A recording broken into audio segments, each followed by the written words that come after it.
What would happen if we held an election the way that Americans used to do it just a few years ago? We should try that sometime. Here's how it would work. Everyone would vote on the same day in person. You would show up and present an ID, just like you do at the airport or the liquor store. Then you'd mark your preferences on a piece of paper. You do it manually. There would be no electronic voting machines. There would be no drop boxes or absentee ballots. The poll workers would probably be people that you recognize from your own zip code. They'd be your neighbors. They would not be employees of Mark Zuckerberg from California.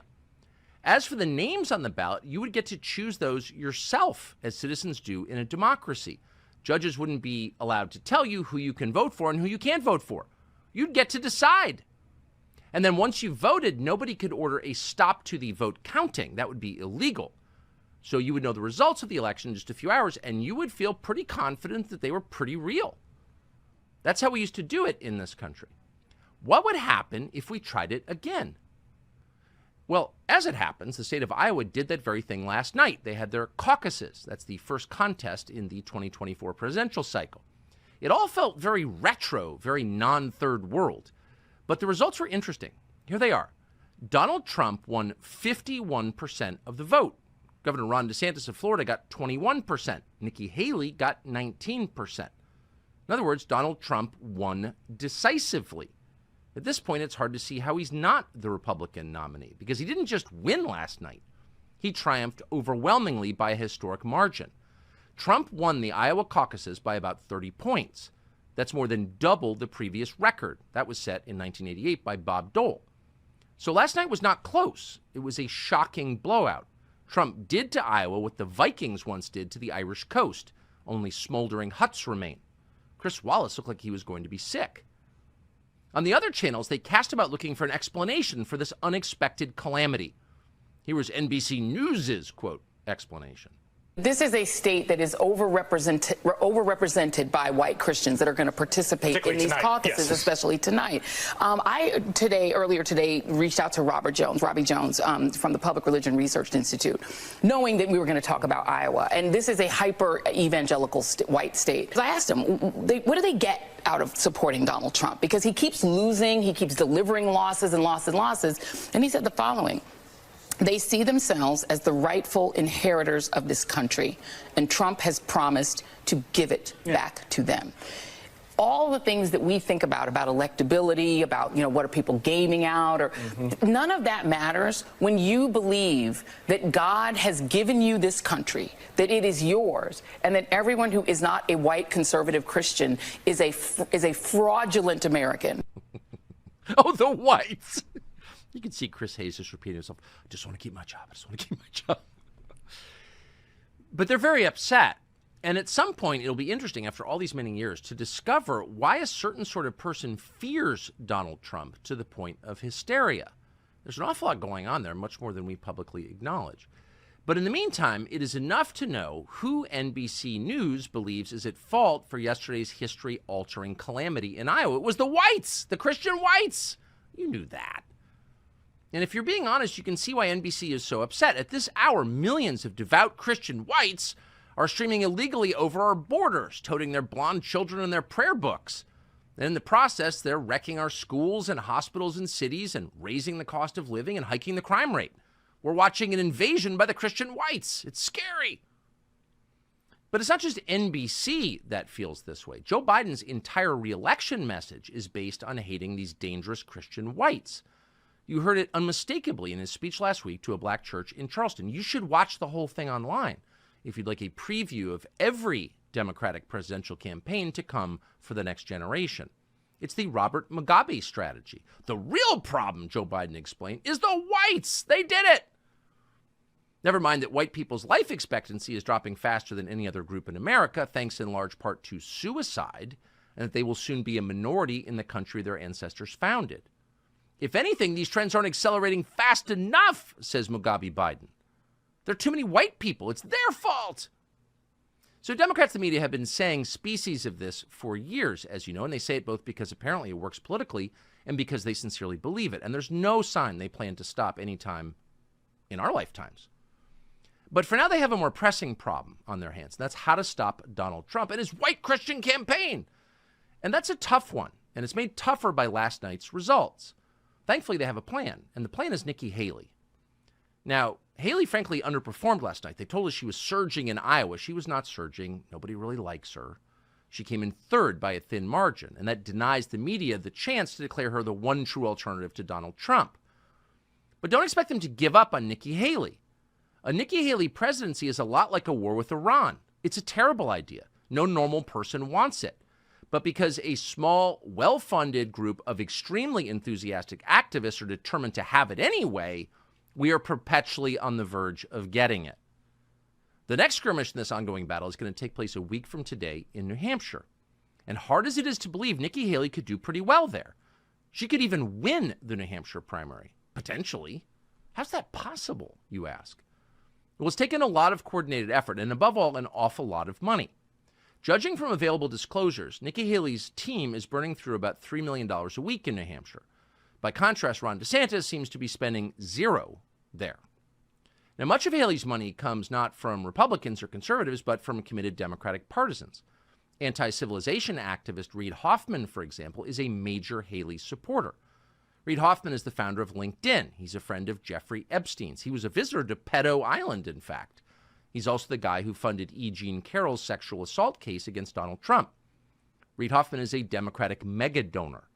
In 2020, he gave $1 million to David Brock's American Bridge PAC. That's a group designed to physically harass Republican candidates.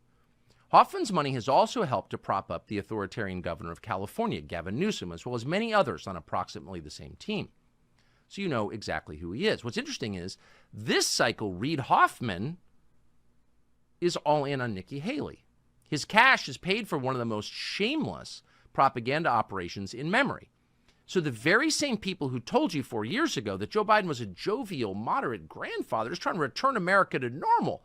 Those same people are now trying to sell Nikki Haley as a conservative woman of principle. And one of the most enthusiastic peddlers of this absurdity is the neoliberal governor of New Hampshire, Chris Sununu. He's been stumping for Nikki Haley in multiple states. Now, you may not know much about Chris Sununu. He gets relatively little attention outside of New England. His charmlessness makes him a terrible TV guest, so they don't put him on very often. But there's probably no Republican officeholder in the country who hates Republicans more than Chris Sununu does. At one point a few years ago, he complained that there were just too many whites in New Hampshire. Sununu has far more in common with Joe Biden than he does with the residents of, say, Coos County. Listen to Chris Sununu explain how Nikki Haley is the natural leader of conservative Republicans because she's got her bony finger directly on their pulse. When you put all that package together of experience, the fact that she is the wife of a combat veteran, the fact that she's a mom, the fact that she brings some humanity to a lot of these very tough issues, and most importantly, again, it's not a big government solution out of Washington that we're promised. She looks at every issue through the eyes of the voters, through the electorate. She looks at the issues through the eyes of she's channeling you.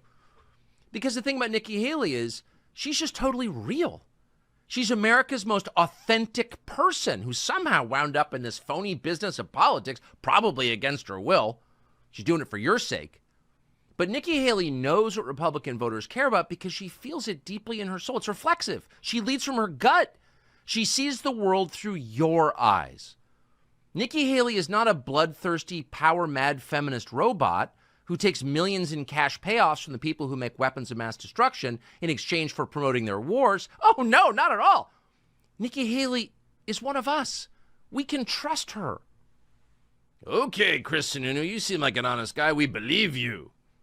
But will voters in New Hampshire, Republican voters, believe Chris Sununu? Some of them probably will. Haley's approval numbers among self-described conservatives remain remarkably high. Why? Well, because she's been endlessly promoted on the news outlets they watch and read. Thank you, Wall Street Journal. But those outlets are not telling them the truth. Nikki Haley is not a conservative. That's not a slam on her. It's just a fact. Nikki Haley's a committed neoliberal, just like her creepy little friend Chris Sununu. And it's measurable. For example, how many Republican primary voters support the wave of illegal immigration that is currently destroying our country? Not many do, but Nikki Haley does. Illegal aliens are not criminals, she once explained to her friends at the Aspen Institute. We can't disrespect them. How dare you disrespect them? We should give them amnesty. Reid Hoffman agrees with that, and that may explain why he sent her so much money. And then there's the issue of BLM. Consider that. Did Republican primary voters support the rioting and looting and killing that enveloped this country after George Floyd died 3.5 years ago? They didn't seem to support it, but Nikki Haley did support it.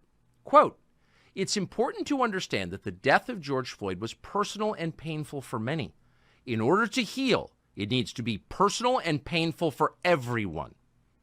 Nikki Haley wrote that on Twitter as the fires were burning. Nikki Haley wanted the rest of us to suffer because some armed robber died of a drug OD after passing a counterfeit bill at a convenience store in Minneapolis. And in the end, we did suffer for it. We suffered very badly. Nothing in this country has been the same since. But Nikki Haley has never apologized for that. She meant what she said. Then you've got to wonder if normal people, if Republicans, for example, still want to spend billions more to the corrupt oligarchs in Ukraine. At one time, a lot of Republicans did want to send more money to Ukraine. But at this point, now that we have the evidence of what the results are, they probably have some reservations about that. By the time the Ukraine catastrophe reaches its depressing and inevitable conclusion, the United States, its taxpayers, will likely be on the hook for $500 billion all in. So it's fair to ask, what did they get in return for all that money? Well, we got an entire generation of dead Ukrainians. We got a completely obliterated Ukraine. And above all, we got a much weaker and much poorer America. We got pointless suffering and death and destruction. And that's all we got. But it wasn't enough death and destruction for Nikki Haley. For reasons that surely have nothing to do with her deep financial ties to the weapons industry, Nikki Haley demands that we keep the slaughter going in Ukraine and send billions more than Congress has appropriated, even if we have to cut current programs to pay for it. Nikki Haley didn't just think that or dream it, she said it out loud. So how is that the reasonable, much less conservative position on foreign policy? It's not. It's insane. Nor is establishing a vaccine registry for Americans a conservative idea. Nikki Haley tried to do that too as a member of the South Carolina legislature. And maybe most ominously, Nikki Haley buys into the anti-human, anti-science precepts behind the Green New Deal. Haley has said repeatedly that she accepts the terms of the so-called climate debate as devised by the forces currently trying to destroy the West. Haley has declared climate change a, quote, national security issue. That's a position that further politicizes the U.S. military, something we very much don't need. Haley has suggested she'd be willing to accept more waves of so-called climate refugees from the world's poorest, most backward countries. The idea there is we displace these people from their ancestral homes in Africa and the Middle East by our selfish use of air conditioning and Chevy Tahoes. Therefore, we have a moral obligation to import them here along with their extended families and immediately give them free housing and health care for generations because it's only fair. Nikki Haley accepts that idea as reasonable. Needless to say, most Republican primary voters don't think that's reasonable at all. They think it's crazy and destructive because it is. Not that they'll have a chance to complain about any of this if Nikki Haley ever became president. As she explained recently, people should not be allowed to express their opinions on the internet without first registering with the government. That's not exactly the constitutional position on free speech. That's the North Korean position on free speech. But whatever. Nikki Haley is our Margaret Thatcher. Yay, girl power. You wonder how many Republican voters could ever fall for something like that. Some of them probably will, the ones who haven't bothered to learn the details. In New Hampshire, it's not going to take a lot of those. New Hampshire has an open primary system, and that means that non-Republicans get to help choose the Republican nominee. Next week, estimates suggest that 40%, maybe more, of all primary voters in the Republican primary will not be Republicans. So who will they be? Well, they'll be liberals, like this one. That poor girl. She'll be embarrassed by that tape at some point. But she went on in that video to explain that the issues that she cares most about in the world are, quote, climate and transgenderism. So that's where she is politically. And if Nikki Haley wins the primary next week, it will be because of people like the woman you just saw. They are the real Nikki Haley voters. Now, if Nikki Haley wins or even does very well in New Hampshire, it'll be a big story, of course, and we'll hear a lot about it. But then what happens? It's a long primary process. New Hampshire is just one small, heavily wooded state out of 50. Will Republicans in other states back Nikki Haley too? Will she win a string of these? Well, they're not going to vote for her voluntarily. Haley can only become the Republican nominee if Republican primary voters have no one else to vote for. So the plan works like this. Ron DeSantis drops out after losing a few contests in a row. He simply runs out of money and has to head back to Florida. That could happen. And at that point, liberal donors swing as a block behind Nikki Haley, giving her bottomless resources. That's already happening right now. And then critically, Donald Trump goes to jail. And that could happen too, to be honest. And at that point, bam, Nikki Haley wins the Republican nomination by default. Now, it's not a foolproof plan. A lot could go wrong. But at this point, it's the only plan. It's all that Democrats have. Joe Biden is going to have a very hard time getting reelected, much less serving another term. It's impossible to imagine that. Yet the party cannot replace him because that would leave Kamala Harris, who is even more unpopular than he is. Because Harris is a member of the new master race, she cannot be booted off a presidential ticket. She must be shown maximum respect at all times, no matter what she says or does. And so that means the Democratic Party is stuck with two fatally unpopular candidates. It's their doing, of course, but it's a massive problem. They can't get out of it. So their only option at this point is to run a Republican who has the same views as Joe Biden and Kamala Harris. And that is exactly what they're doing right now, no matter what they tell you. And that candidate's name is Nikki Haley.